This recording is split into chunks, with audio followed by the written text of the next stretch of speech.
Dizem que o amor verdadeiro é simples. Mas ninguém fala sobre o perigo que existe na simplicidade perfeita. Porque, às vezes, é justamente ali que o engano se esconde melhor. O meu nome é James. Tenho 29 anos. Trabalho em marketing digital. E até há pouco tempo, eu acreditava que tinha encontrado o amor da minha vida. Ela se chamava Jessica. Sorriso fácil, olhos que pareciam entender o mundo e uma ambição que me fazia admirá-la cada vez mais. Nos conhecemos numa festa de aniversário de um amigo em comum, e desde aquela noite, tudo aconteceu depressa demais. Em 3 meses, já estávamos dividindo o mesmo teto. Ela trazia luz para casa, cor para os meus dias, e eu me sentia sortudo. Achava que finalmente tinha alguém com quem construir algo real. As manhãs eram sempre iguais, e eu gostava disso. O cheiro de café, o som da água correndo no chuveiro e o som da voz dela, dizendo que estava atrasada para o trabalho. Parecia a rotina perfeita. E, por um tempo, talvez tenha sido mesmo. Mas a verdade é que os contos de fadas não terminam quando a rotina começa. Eles começam a se desfazer nela. No início foram pequenas coisas tão pequenas que pareciam bobas. Ela evitava falar da família. Sempre com o mesmo sorriso tenso e a mesma desculpa. Eles são tradicionais demais. Quero esperar o momento certo para te apresentar. Eu acreditava, porque quando se ama, você escolhe confiar. Mesmo quando algo dentro de você grita que tem algo errado. Lembro-me do Natal passado. Eu tinha preparado uma surpresa.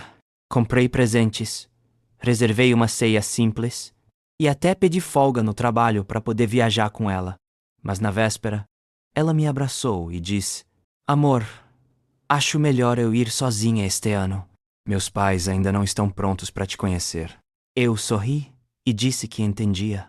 Mas quando a porta se fechou atrás dela, ficou um silêncio que nem o som da televisão conseguiu preencher. Naquele momento, eu deveria ter percebido. Mas o amor tem uma forma cruel de cegar. Ele te convence de que tudo está bem, mesmo quando o vazio já começou a ocupar espaço demais. Os meses seguintes foram uma mistura estranha de carinho e distância. Ela ria das minhas piadas, mas já não olhava nos meus olhos. Ficava horas no telefone, dizia que eram as meninas da faculdade. E eu nunca quis ser o tipo de homem que desconfia. Eu achava que amor era liberdade, mas não percebi que estava me tornando prisioneiro da minha própria ingenuidade. Até que uma noite, ela me mandou mensagem. Hoje vou sair com as meninas, mas te encontro mais tarde, tá? E eu respondi, divirta-se. E ela respondeu com um coração. Naquele instante, eu não fazia ideia que aquela seria uma das últimas vezes em que eu acreditaria em cada palavra dela, porque foi nessa inocência, nessa confiança cega, que começou o que eu hoje chamo de a maior lição da minha vida. E essa lição começou com uma risada. Às vezes, não é o grito que destrói uma relação. É o riso. Aquele riso curto, frio, o tipo que corta o ar e deixa um silêncio impossível de curar. Naquela noite, ela me mandou mensagem. Vem me encontrar. Estamos num bar novo no centro.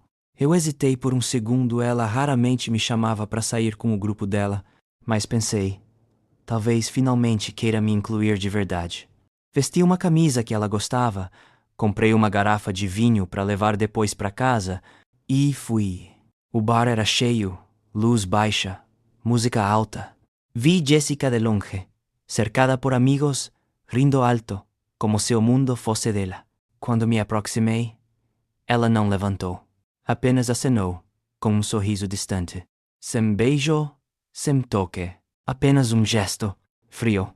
Sentei-me ao lado dela, tentando ignorar o desconforto. Eles falavam de uma viagem que fizeram para Miami no ano anterior. Uma viagem que, na época, Jessica tinha dito que era só das meninas. Ela parecia brilhar contando aquelas histórias, e eu sorria, fingindo que pertencia àquele círculo. Até que uma das amigas, Melissa, virou-se para mim e perguntou: Então, quando é que vais conhecer os pais da Jess? Já vai fazer 2 anos, não é? E eu abri a boca para responder algo leve, tipo, em breve, espero.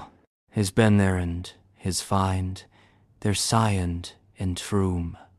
Find. Mas antes que eu dissesse qualquer coisa, Jessica riu, não uma risada tímida, não uma risada nervosa. Foi uma risada sincera e cruel. Ela olhou para a amiga, depois para mim e disse: Tu achas mesmo que eu o apresentaria aos meus pais? A mesa ficou em silêncio. A música continuava, mas para mim o mundo parou. Senti o rosto queimar. O coração batia rápido demais. O ar ficou pesado. Ninguém olhava diretamente para mim. Alguns mexiam no copo, outros fingiam ler mensagens no celular. E ela ainda sorria. Naquele instante, percebi que o amor não morre de uma vez. Ele morre, aos poucos. Até o momento em que alguém o mata de propósito. Eu poderia ter reagido, gritado, perguntado o porquê. Mas em vez disso, fiz algo que nem eu esperava. Sorry. Um sorriso calmo, quase sereno. Olhei para ela e disse: Não te preocupes, não vais precisar. Deixei uma nota de 20 no balcão, levantei-me e fui embora. Sem olhar para trás, sem dizer mais nada. Senti os olhos de todos me seguindo.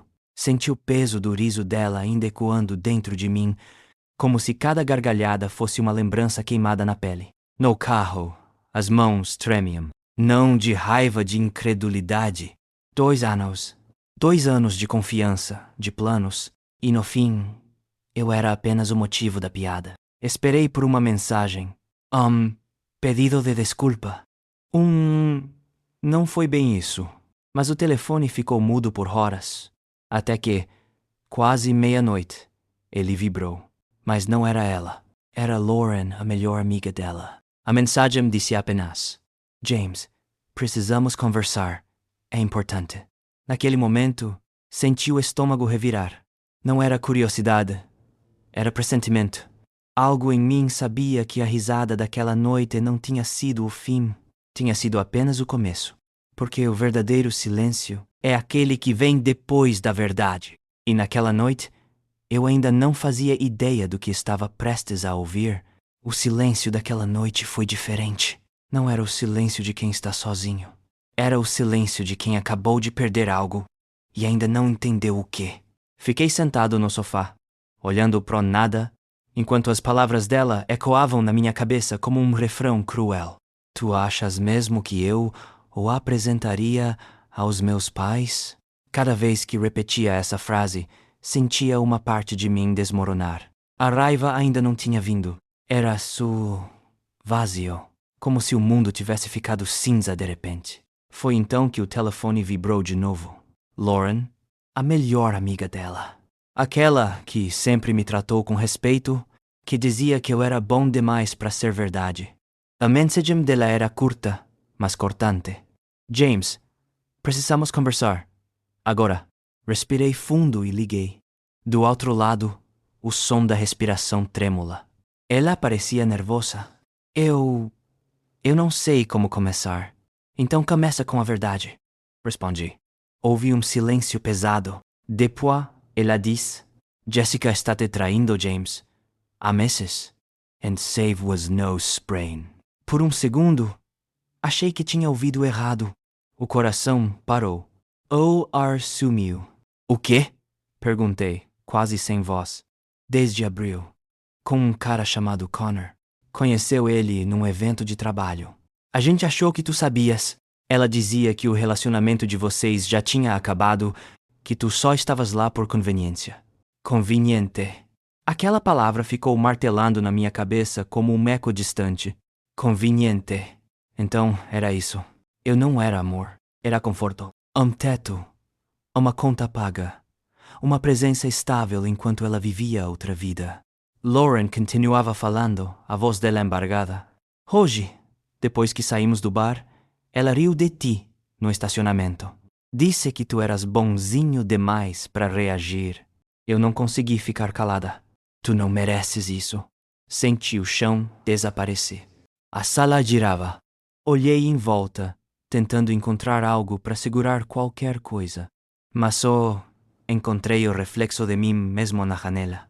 Um homem perdido, enganado e finalmente desperto. Desliguei o telefone sem saber o que dizer. Fiquei ali, em silêncio, com o coração batendo fora de ritmo. Tentei lembrar dos últimos 6 meses. Cada vez que ela dizia, estou trabalhando até tarde, cada fim de semana, com as amigas. Tudo fazia sentido agora. E doía mais por isso. A dor da verdade não está no que descobrimos. Está no tempo que perdemos acreditando numa mentira. Naquela noite, não dormi. Assisti o nascer do sol sem sentir nada além de um peso no peito. E foi nesse silêncio, o mais cruel de todos, que uma ideia começou a crescer. Fria, clara, impossível de ignorar. Se ela me enganou por 6 meses, eu precisava ver com os meus próprios olhos quem ela realmente era. Porque a verdade, quando chega, não basta ouvi-la. Às vezes, a gente precisa enxergar lá, mesmo que isso custe o pouco de paz que ainda resta. Não dormi naquela noite. O sol nasceu e eu ainda estava sentado no mesmo lugar, com o celular na mão e uma pergunta girando na cabeça. Quanto tempo alguém consegue mentir olhando nos olhos de quem o ama? E resposta: descobri depois. Era 6 meses. Na manhã seguinte, liguei para o Marcus, um amigo de infância. Ele trabalha com segurança digital, o tipo de pessoa que entende os segredos que o mundo tenta esconder na nuvem. Fingi casualidade, mas minha voz tremia. Marcus, só uma dúvida técnica. É possível acessar os backups de um iCloud compartilhado? Do outro lado, ele riu. Claro que sim. Se você tiver o login certo, eu tinha, porque a senha dela estava salva no meu laptop. Ironia cruel. Foi ela quem pediu para criarmos o Family Plan, para economizar espaço e dinheiro. E foi isso que acabou com ela. Abri o computador. A tela azulada iluminava o quarto escuro. Digitando a senha, senti o coração acelerar. Um misto de medo e necessidade. Eu não queria encontrar nada, mas precisava saber. Quando o primeiro backup carregou, vi centenas de fotos. Ela sorrindo. Ela viajando. Ela abraçada. A ele, Connor. Na primeira imagem, um jantar à luz de velas. Na segunda, um quarto de hotel, taças de vinho, pétalas vermelhas na cama. Na terceira, os dois vestindo suéteres iguais, diante de uma árvore de Natal. A data da foto? 2 dias antes do meu aniversário. Senti o estômago virar. As mãos suadas. O ar ficou pesado. Cada clique era como uma facada. Cada lembrança, uma prova de que eu tinha vivido com uma estranha. Não chorei, não gritei. Só fechei o laptop e fiquei ali, ouvindo o próprio silêncio. Algumas horas depois, ela ligou. Deixei tocar. Deixei cair na caixa postal. A voz dela soou doce, quase irritantemente normal. Amor, podemos conversar? Eu estava bêbada aquela noite, exagerei. Sinto tua falta. E foi nesse momento que entendi algo. Quem trai não teme perder, teme ser descoberto. Respondi apenas. Amanhã, 14 horas. Café Brood Awakening. Desliguei e deixei o plano se formar. Não uma vingança movida pela raiva, mas pela necessidade de encerrar o capítulo com dignidade. No dia seguinte, ela chegou 15 minutos atrasada. Vestia o mesmo vestido azul que usei para comprar no aniversário dela. Sorria como se nada tivesse acontecido. Oi, amor, disse, estendendo a mão. Eu a olhei nos olhos. Jessica, quem é o Connor? O rosto dela empalideceu. As mãos tremiam. A mentira se desfez no ar. Como você sabe disso? O iCloud sabe de tudo, respondi, empurrando o celular com as fotos. Ela olhou por 5 segundos e desabou. Chorou. Disse que não foi planejado, que foi um erro. Mas há lágrimas que chegam tarde demais. Tu não erraste, Jessica. Tu escolheste. Levantei-me, deixei o dinheiro do café e saí. Sem raiva, sem piedade. Só com a certeza de que, pela primeira vez em meses, era eu que me estava no controle. Mas a vida ela sempre cobra seu preço. E, às vezes, o castigo não vem da vingança. Vem do próprio arrependimento. 3 dias. Foi o tempo que ela precisou para sumir da minha vida. 3 dias e o apartamento que um dia cheirou a café e perfume barato, agora cheirava a nada. O vazio tem um cheiro e é o de algo que terminou de vez. Enquanto ela embalava as malas, eu fiquei em silêncio no apartamento do Marcus. Lauren me mandava mensagens curtas. Ela está arrasada. What is on everyone? Chora o tempo todo. Diz que te ama. Mas amor não destrói assim. O que ela sentia era perda, não arrependimento. No quarto dia, o telefone tocou de novo Lauren. A voz dela soava diferente, quase aliviada. James, não vais acreditar. O Connor terminou com ela. Por um segundo, eu não soube o que sentir. Raiva? Satisfação? Talvez só um cansaço profundo. Por quê? Perguntei. Ele descobriu tudo. Ela contou que vocês tinham terminado há 1 ano, mas alguém do grupo contou a verdade. Ele ficou furioso. Chamou-a de mentirosa. Bloqueou-a em tudo. Sorry, um sorriso amargo. O tipo de sorriso que não traz alegria. Só encerramento. O karma não atrasa, só observa, respondi. Mas Lauren não parou aí. Tem mais. Ela tentou voltar para a casa dos pais. E a mãe dela não deixou. Disse que está envergonhada do que a filha fez. Que não criou uma mentirosa. I think I am in action. Por um momento, senti uma pontada no peito não de pena, mas de humanidade. Porque ver alguém desmoronar, mesmo que mereça, nunca é bonito. Imaginei a cena. Jessica, diante da porta, malas no chão, o olhar da mãe firme. Sem lágrimas, apenas decepção. E percebe, era assim que o universo punia não com ódio, mas com a perda de tudo o que se achava garantido. Nos dias seguintes, tentei retomar a rotina. Trabalhar, dormir, comer nada parecia igual. A raiva passou, e no lugar dela ficou algo mais perigoso: o silêncio. O tipo de silêncio que te obriga a olhar para dentro. Abri o armário, ainda restavam algumas coisas dela. Um livro, uma blusa esquecida, o perfume que ainda pairava no ar. Por um segundo, pensei em mandar tudo embora. Mas decidi deixar para lembrar de onde eu saí. Porque a pior parte de uma traição não é o que ela te faz perder. É o que ela te ensina sobre quem você se tornou para suportá-la. E naquele momento, no meio das cinzas, percebi que eu não queria vingança, nem o perdão dela. Eu só queria a paz. E às vezes, para encontrar, lá, a gente precisa deixar o amor morrer para poder renascer junto com ele. Dizem que o tempo cura tudo. Mas eu aprendi que o tempo, sozinho, não cura nada. Ele só nos dá espaço para entender que algumas feridas não foram feitas para doer para sempre, mas para nos ensinar a nunca mais aceitar o que dói.